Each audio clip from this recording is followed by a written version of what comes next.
Assalamualaikum warahmatullahi wabarakatuh. Shalom dan selamat pagi. Perkenalkan, saya Primawarta Santania, dosen dari Pendidikan Fisika, Fakultas Sains dan Matematika, Universitas Kristen Satyawacana. Pada kesempatan kali ini, saya akan membuat video pernyataan diri dosen untuk unjuk kerja Tridharma Perguruan Tinggi atau PDD UKPT, bidang pengajaran sebagai salah satu instrumen penilaian dari sertifikasi dosen 2025. Saya akan menyajikan rekaman video pengajaran pada mata kuliah Fisika dalam Keseharian yang telah saya ampu dalam beberapa semester ini berdasarkan DIA, yaitu Delivery, Interaction, and Assessment. Tentunya mata kuliah ini juga sudah tercatat di sister saya sebagai salah satu kinerja pada bidang pendidikan yang saya miliki. Mata kuliah Fisika dalam Keseharian merupakan mata kuliah pilihan prodi sebesar 3 SKS dan sekaligus menjadi mata kuliah belanja atau shopping around yang bisa diambil oleh mahasiswa lintas prodi. Mata kuliah ini disajikan dalam 16 kali pertemuan yang mengajarkan beberapa hal di antaranya: 1. Memahami gerak penyebab dan dampaknya. 2. Materi, struktur, sifat, dan manfaat. Yang ketiga, energi, sumber, manfaat, dan bencana. Yang keempat, bunyi dari seni sampai teknologi deteksi. Yang kelima, memahami kelistrikan dan kemagnetan alat sekitar kita. Yang keenam, hakikat cahaya, melihat dengan jernih, memotret dengan benar. Dan yang ketujuh, mengenal skala kehidupan dari atom sampai jagat raya.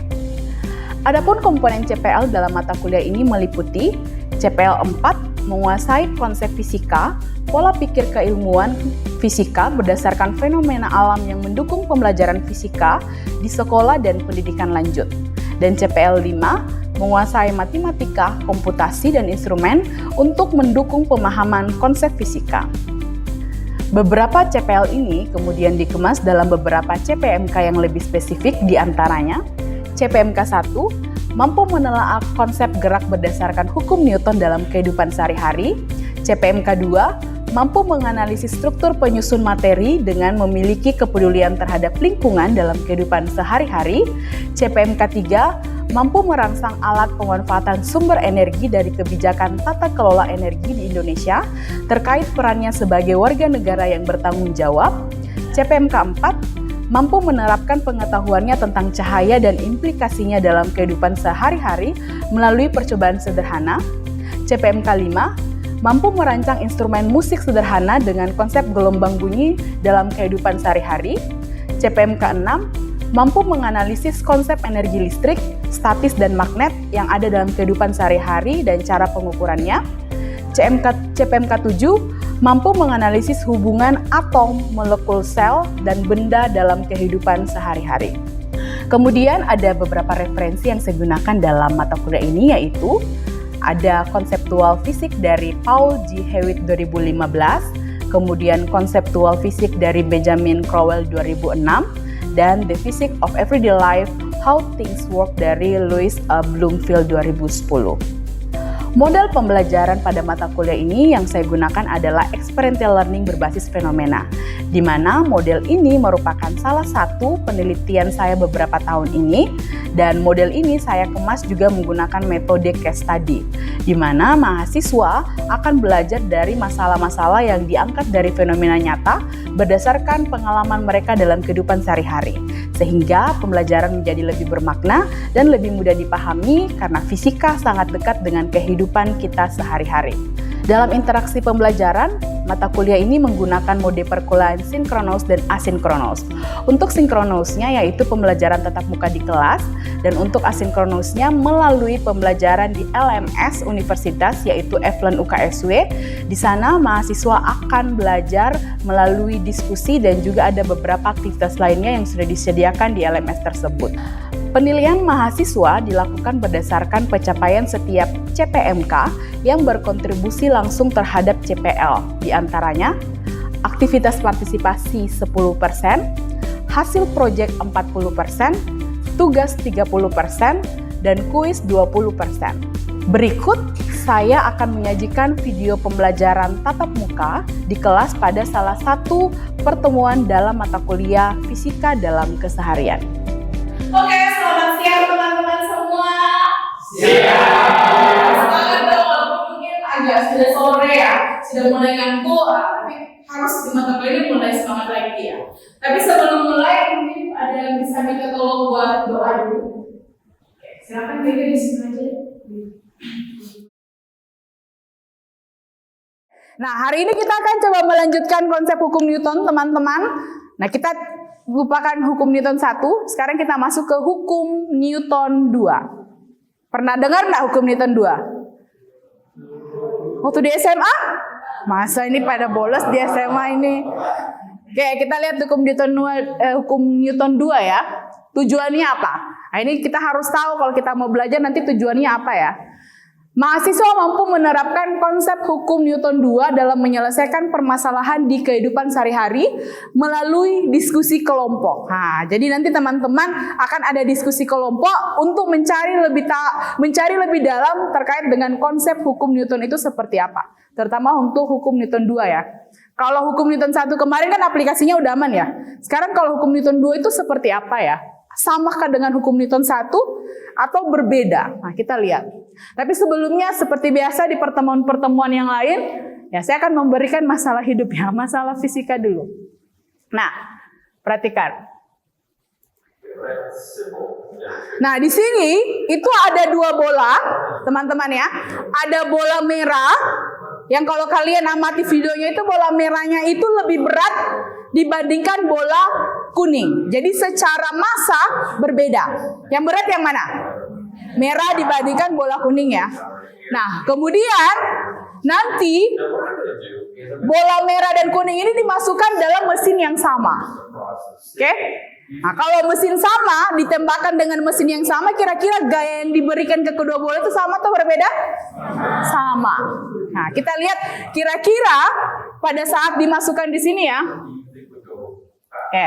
Pada saat dimasukkan ke dalam mesin itu kemudian ditembakkan, ini tembaknya nanti ke ujung. Jadi akan ada orang yang menangkap di ujung sana ya.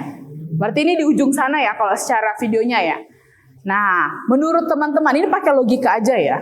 Nah, kalau teman-teman mungkin karena ini mata kuliah shopping, mungkin belum pernah dapat materi ini, tapi ya pakai logika sajalah. Kira-kira menurut teman-teman kalau ada dua benda, satu berat, satu ringan, dilempar dengan kekuatan yang sama atau gaya yang sama karena mesinnya sama. Nah, menurut teman-teman yang akan duluan tiba di ujung itu yang mana? Apakah bola merah yang lebih berat atau bola kuning? Oke, ada yang jawab bola merah? Hampir semuanya ya bola merah. Oke, bola kuning? Oke, cewek-cewek malah ya. Bersamaan? Berdua. Oke, kita ke bola merah dulu. Ada yang mau alasannya apa ya? Kira-kira. Oke, Rizal? Karena mungkin ini ya, bola merah kan dia lebih berat ya. Jadi agak solid. Jadi kalau ditembakkan gitu yang besar, yang merah itu bisa lebih cepat. Oke, itu hipotesisnya ya. Kita belum tahu benar apa tidak. Kita nanti akan buktikan. Kalau yang kuning? Oke, Intan? Menurut saya, bola kuning itu kan lebih ringan, jadi mudah terdorong untuk sampai ke sana, jadi akan lebih cepat. Oke, masuk akal juga ya secara pendapatnya gitu. Kalau bersamaan tadi ada dua orang di belakang, oke? Karena dari jarak sama gaya mengingat sama mungkin samanya juga sama. Oke, selalu ada kata mungkin ya. Dalam fisika itu ilmu pasti guys ya. Tapi enggak apa-apa karena mungkin teman-teman masih asing, ada beberapa yang masih asing dengan fisika. Jadi masalahnya saya berikan ya masalah yang pengalaman teman-teman dalam kehidupan sehari-hari ya. Jadi ya harusnya bisa dijawab. Kita lihat ya, siapakah yang benar? The moment of truth. Oh ya. Kita lihat, kira-kira yang mana yang tiba lebih duluan? Berarti tadi kalau dibilang hampir 90% jawab yang merah ya. Nah, kita lihat betul nggak nih? Ini kan logika sehari-hari kalian ya.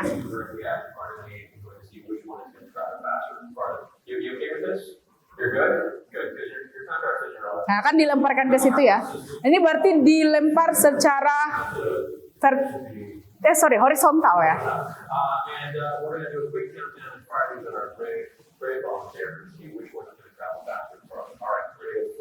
Oke, ada momen of truth kita lihat. Mana yang lebih duluan tiba? Yang apa? Yang kuning. Kuning itu lebih berat atau lebih ringan kasihannya? Lebih berat atau lebih ringan? Oh, tadi kan jawaban kalian 90% jawabnya lebih berat. Logikanya gitu ya. Nah, tapi apakah betul yang kalian pikirkan? Oh, ini sudah kelihatan pasti oh. Ternyata logika kalian itu masih keliru. Tapi kira-kira kenapa? Nah, itu nanti kita akan jawab dalam diskusi yang akan teman-teman lakukan ya. Itu ya. Itu baru masalah pertama. Oke? Ada masalah lain. Namanya juga fisika banyak ini ya, banyak masalah ya, kita sharekan ke mahasiswa lah. Ya, kita lanjut. Nah, ini umum sekali. Dalam kehidupan sehari-hari pasti teman-teman pernah merasakan. Oke? Nah, saya punya dua benda. Kalau di video ini tuh ada kertas dan batu ya. Secara massa sudah berbeda. Oke? Mana yang lebih ringan? Kertas pasti. Kemudian yang lebih berat? Batu. Nah, kalau saya pakai dua benda yang ada di kita aja ya. Oke? Mana yang lebih berat dari keduanya ini? Solatif ya. Terus ini yang lebih ringan. Nah, misalkan ini dalam kehidupan sehari-hari ya. Kalau saya jatuhkan secara bersamaan seperti ini, kira-kira yang duluan tiba di lantai itu yang mana? Solasi. Kita coba. Ini sudah sama kah ketinggiannya? Ada ya? Coba ya. Gini aja nah. Sini ya. Oh, ternyata isolasi. Nah, sekarang kalau ini saya remas seperti ini, masanya berubah enggak? Sama kan? Nah, apakah tetap sama? Jawabannya yang duluan tiba itu adalah isolasi. Menurut teman-teman? Sama. Isolasi masih sama isolasi. Oh, coba ada yang mau bantu kah? Oke, Mas. 3, 2, 1. Nah, apa jawabannya? Hah? Menurut teman-teman, pengamatannya yang berat dulu yang tiba kah? Yang ringan atau bersamaan? Bersamaan. Bersamaan ya, jatuhnya ya. Padahal kalau logika kalian sehari-hari pernah enggak berpikir benda berat dan ringan dijatuhkan bersamaan? Oke? Ternyata bersamaan gitu loh jatuhnya. Pernah berpikir enggak ke sana? Enggak toh? Nah, makanya berharap dari mata kuliah ini logika-logika kalian di luar sana itu dipatahkan gitu loh dengan konsep yang sebenarnya. Gitu ya. Nah, dari kedua fenomena ini kenapa bisa terjadi? Nah, ini sekarang teman-teman akan coba mencari tahu melalui yang namanya diskusi kelompok. Masih ingat tak kelompok yang kemarin? Kelompok hukum Newton ya? Oke, silakan kalian duduk di kelompok masing-masing. Jadi nanti teman-teman buat PowerPoint ya, atau selesaikan masalah dalam bentuk PowerPoint ini dua fenomena itu tadi. Kenapa kedua itu bisa terjadi? Oke, clue-nya seperti judul kita di awal, menggunakan hukum 2 Newton. Hukum 2 Newton itu seperti apa? Silakan dicari tahu melalui berbagai sumber. Oke, silakan.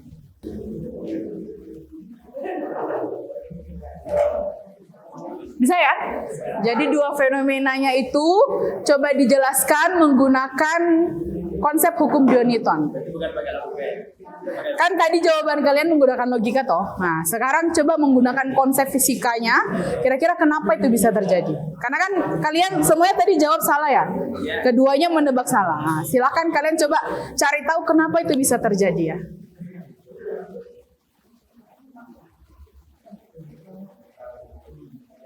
Coba deh ini kan penjelasannya.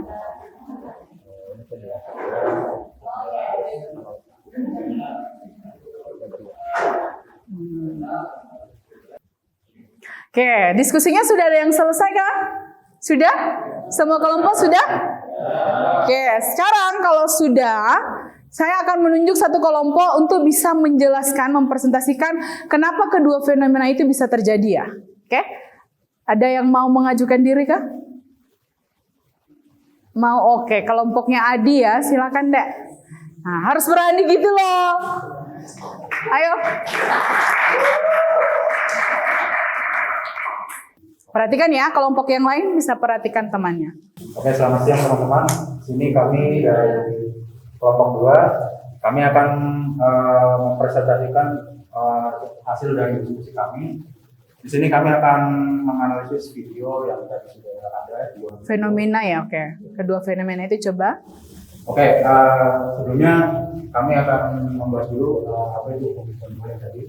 Hukum Newton dulu itu menyatakan bahwa percepatan yang dialami oleh suatu benda itu berbanding lurus dengan resultan gaya bekerja padanya dan akan berbanding terbalik dengan masanya. Dengan kata lain, semakin besar gaya yang diberikan pada suatu benda, akan semakin besar juga percepatannya, dan semakin besar masa benda tersebut, semakin kecil percepatan yang dihasilkan untuk gaya tersebut. Oke. Ini ada rumus yang saya dapatkan tadi di internet. Pakai babak ChatGPT. Oh ya, it's okay. Kita lihat Sini nanti ya. ada A sama dengan F M. Sini F itu sama dengan gaya yang diberikan, satuan itu M mikron. Lalu M massa benda, satuannya kilogram. Lalu ada A itu percepatan benda yang satuannya meter per Second kuadrat. Oke. Kita lihat. Oke, berikutnya sini ada analisis videonya. Ini yang video pertama. Pada video pertama, kedua bola dilontarkan horizontal dengan kecepatan awal yang apa sama dari posisi dan ketinggian yang identik. Hasilnya itu tadi bola kuning yang lebih ringan itu ternyata tiba lebih dulu. Ya, kenapa kira-kira? Nah, menurut kami itu dari hukum Newton kedua itu untuk gaya dorong yang sama, bola yang masanya lebih kecil akan memiliki percepatan yang lebih besar. Dengan demikian bola kuning akan menerima gaya dorong yang sama seperti bola merah, tetapi memperoleh percepatan yang lebih dan oleh karenanya tiba lebih dulu. Oke. Yang kedua, pada video kedua batu dan kertas itu dilepaskan dari genggaman tangan oleh anak kecil tadi tanpa gaya dorong tambahan secara vertikal dari ketinggian yang sama secara bersamaan, sehingga gaya yang bekerja hanyalah gravitasi. Dalam kasus ini Percepatan gravitasi ya. Oke. Dalam kasus ini kertas itu sudah dikepal sehingga pengaruh hambatan udara dari luas penampang itu tidak minimal. Dan hambatan udara itu setara dengan batu, maka akan menghasilkan percepatan yang sama mendekati percepatan gravitasi. Gravitasi ini itu ada rumusnya 9,8. Oh, itu bukan rumus, itu konstanta ya. Dalam artian nilainya 9,8. Hasilnya kedua benda jatuh dan tercapai lantai. Oke. Terima kasih. Oke, beri aplaus dulu buat temannya. Terima kasih. Silakan duduk. Oke. Sebelum saya jelaskan lebih jauh, teman-teman, di sini mungkin kita harus kenal beberapa variabel yang teman-teman tadi tuliskan di PowerPoint-nya ya, di hasil diskusinya. Ada gaya, gaya itu dorongan atau tarikan. Oke? Kalau di masalah pertama, dorongannya itu yang dari mesinnya itu tadi. Oke? Berarti kalau gaya, kalau saya dorong si Dandi, ya itu saya beri gaya ke Dandi. Kalau saya tarik kursinya Dandi, berarti saya beri gaya ke kursinya Dandi. Bisa ya? Kalau massa, ya sudah tahu ya, massanya ya. Kemudian kalau percepatan, itu perubahan kecepatan. Misalkan ya, kecepatan saya gini. Terus saya, ada perbedaan enggak? Ada enggak? Misalkan ya, saya larinya biasa aja. Terus, aduh, kecepatan saya berubah enggak? Oh, berarti secara ini ada perubahan kecepatan. Gitu ya, itu adalah percepatan. Kalau tadi gimana? Saya lebih dipercepatkah atau diperlambat? Dipercepat. Atau ada juga percepatan itu kalau misalkan kencang ya, tapi tiba-tiba, nah, berarti itu dia diperlambat. Bisa ya? Bisa, ini kan logika kan terkait dengan percepatan itu bagaimana? Perubahan kecepatan. Bisa ya? Nah, kita lihat karena teman-teman sebagian besar di sini adalah non-prodi fisika, ada yang dari FE, ada yang dari teknik dan sebagainya ya. Saya akan mendekatkan logika saja ya. Nah, misalkan di sini ada dua massa. Oke? Ada dua benda yang massanya berbeda. Massa satu itu 400 kilo. Nah, pernah angkat benda 400 kilo enggak? Nah, dibayangkan aja ya. Kemudian benda 40 kilo. Oke? Kemudian kalian menjadi orang yang berbaju biru itu. Menurut kalian, mana yang lebih susah untuk kalian dorong? Atau kalian butuh gaya yang besar untuk mendorong itu yang mana? 400.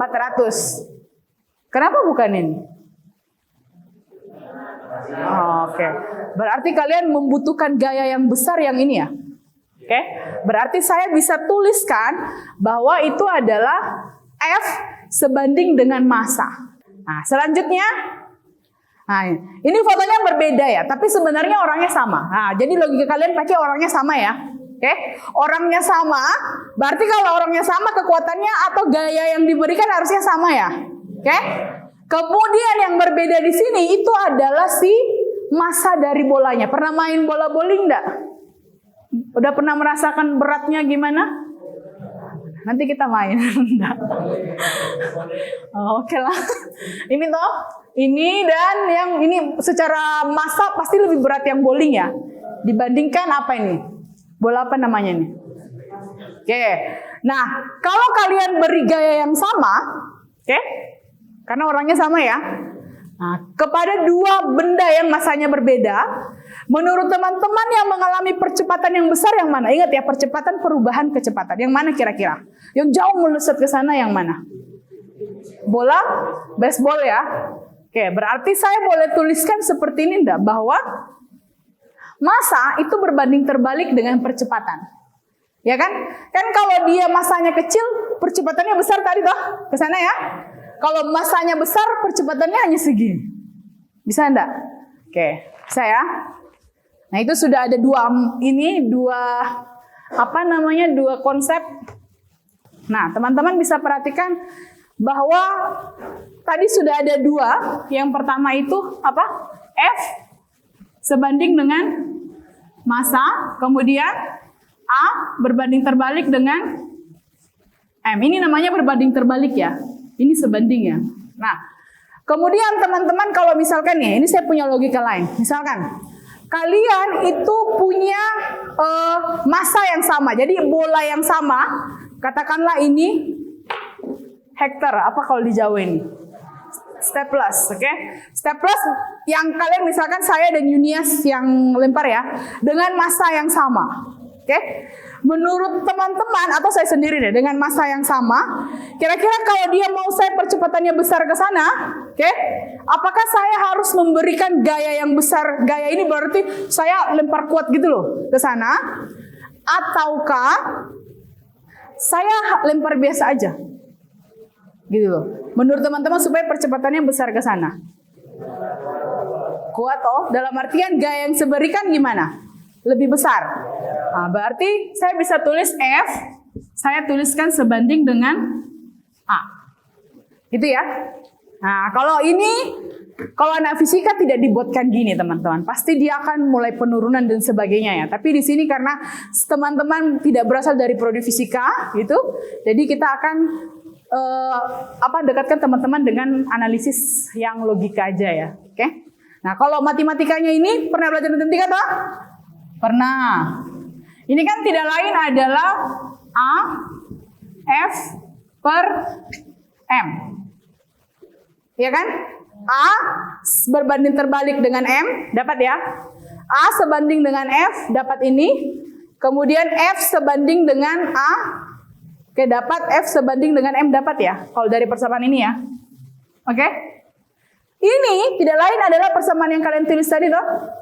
Ya kan? Nah, ini tidak lain adalah hukum 2 Newton. Nah, ini percepatan sebanding dengan gaya dan berbanding terbalik dengan massa. Kita lihat ya. Nah, ini bunyinya ya. Percepatan dari satu benda akan sebanding dengan jumlah gaya yang bekerja pada benda tersebut dan berbanding terbalik dengan massanya. Arah percepatannya sama dengan arah gaya total yang bekerja padanya. Itu hukum 2 Newton. Oke? Mungkin kalian tahunya seperti ini ya. Tapi kalau secara bunyi itu persamaannya begini. Tapi mungkin kalian waktu SMA dapatnya F sama dengan M kali ya, sama ya. Oke? Bisa ya? Bisa ya? Nah, sekarang untuk fenomena kedua. Kan tadi semuanya jawabnya keliru ya. Hampir semuanya jawabnya lebih berat yang duluan tiba. Nah, memang mungkin dalam kehidupan sehari-hari seperti itu kali ya. Tapi ternyata yang kalian lakukan ini itu pernah dilakukan sama Galileo Galilei. Pernah dengar om ini enggak? Ini omnya kami di fisika. Pernah dengar enggak? Atau bangunannya aja nah? Oh, dari tulisannya. Tahu ini Menara Pisa? Jadi eksperimen yang dilakukan Galileo Galilei itu melemparkan dua benda yang masanya berbeda. Oke? Kalau Galileo merasa bahwa kayaknya yang berat yang akan duluan tiba. Ternyata pemikiran kalian sama. Kan tadi pemikirannya sebagian besar berat duluan tiba kan? Nah, ternyata pada saat dicoba hasilnya bersamaan. Oke? Loh Bu, kan kalau hukum Newton tadi harusnya antara A dan M itu dia berbanding terbalik gitu loh. Ya kan? Tapi kok kenapa beda? Oke. Teman-teman tadi coba deh. Pada saat saya buat seperti ini, tisunya, oke? Ini kan pergerakannya ke sana kemari toh. Ya kan? Tapi kalau saya buat seperti ini, langsung jatuh ke bawah kan? Nah, apa perbedaannya itu tadi? Apa perbedaannya tadi kira-kira? Luas penampangnya. Satu, luas penampangnya besar. Kenapa kalau luas penampangnya besar? Ada pengaruh hambatan udara yang ada di sekitarnya gitu loh. Dia mau ke sini ditabrak, makanya sini. Di sini ditabrak sama hambatan udara dan sekitarnya. Makanya dia jatuhnya lama. Tapi kalau kita seperti ini, ada hambatan udara juga tapi kecil hambatan udaranya. Oke, yang bekerja sama benda ini. Bisa enggak di sini? Oke, makanya kalau misalkan hambatan udaranya kita anggap pengaruhnya minimal sekali atau sedikit atau malah tidak ada, gitu ya. Percepatan yang terjadi kalau dia vertikal ke bawah seperti ini, itu yang disebut sebagai percepatan gravitasi. Pernah dengar enggak? Nah, percepatan gravitasi itu tadi seperti yang dari kelompok 2 itu adalah sebuah konstanta. Jadi nilainya sama. Selama kalian di bumi, percepatan gravitasi yang menggunakan 9,8 itu, atau kalau di SMA kalian kenalnya 10 meter per second kuadrat. Ada pertanyaan dulu di sini? Bisa dipahami semuanya? Oke, kalau bisa dari kedua fenomena itu kira-kira ada yang mau menyimpulkan kah, teman-teman? Oke, Rizal. Didengar ya teman-teman yang lain? Jadi setelah studi tadi saya berpikir bahwa percepatan suatu benda itu akan sebanding dengan besar gaya putar atau resonans gaya yang bekerja padanya, yang akan berbanding terbalik dengan masanya. Nah, hukum ini dikenal sebagai hukum Newton kuat. Oke. Ada lain lagi? Oke, Intan? Izin menambahkan, untuk tadi benda yang dijatuhkan secara vertikal dengan ketinggian yang sama, itu percepatan jatuhnya akan sama selama kita mengabaikan hambatan udara di sekitarnya, yaitu salah satunya dengan cara meminimalkan luas penampangnya. Oke, meminimalkan luas penampangnya. Ya. Dalam artian pengaruh udaranya diminimalkan. Oke, oke. Tepuk tangan dulu buat temannya yang berani untuk menyimpulkan. Oke. Nah, kalau sudah tidak ada pertanyaan lagi, nah berarti untuk materi ini sampai sini ya. Nah, tapi teman-teman, untuk selanjutnya supaya teman-teman lebih paham terkait hukum 2 Newton itu bagaimana, teman-teman saya akan beri tugas di rumah ya. Oke? Tugasnya itu membuat proyek. Proyek lagi ya, proyek lagi ya. Tapi gitulah, namanya mata kuliahnya. Kalian lebih akan tahu kira-kira, oh konsep ini bisa berjalan dengan baik, prosesnya seperti apa ketika kalian membuat sebuah proyek. Oke? Jadi tugasnya buat proyek satu saja, oke? Tapi kalau bisa setiap kelompok beda ya. Buat kemudian yang mengaplikasikan hukum 2 Newton. Kemudian pertemuan berikutnya nanti teman-teman akan menjelaskan di sini. Alatnya sudah jadi, proyeknya sudah jadi. Kalian aplikasikan kira-kira hukum 2 Newtonnya di bagian mana. Gitu ya. Nah sekarang teman-teman untuk menutup ini kita akan ada kuis sedikit ya berkaitan hukum 2 Newton. Nggak akan susah. Hanya menggunakan kuisis. Pernah menggunakan kuisis enggak? Oke, coba tak kirimkan ya.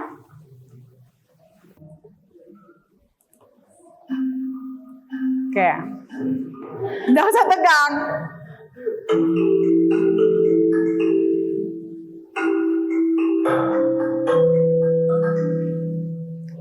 Itu cuma 30 detik ya. Anda usah saling inilah, kerjakan sendiri coba ya. Oke. Ada pertanyaan dulu sampai sini? Oke, kalau tidak ada, berarti untuk hari ini sampai sini dulu ya. Kita akan ketemu di minggu depan. Dan minggu depan proyeknya sudah harus bisa diselesaikan. Oke, terima kasih dari saya. Kita sampai ketemu di hari Rabu di minggu depan ya. Terima kasih teman-teman.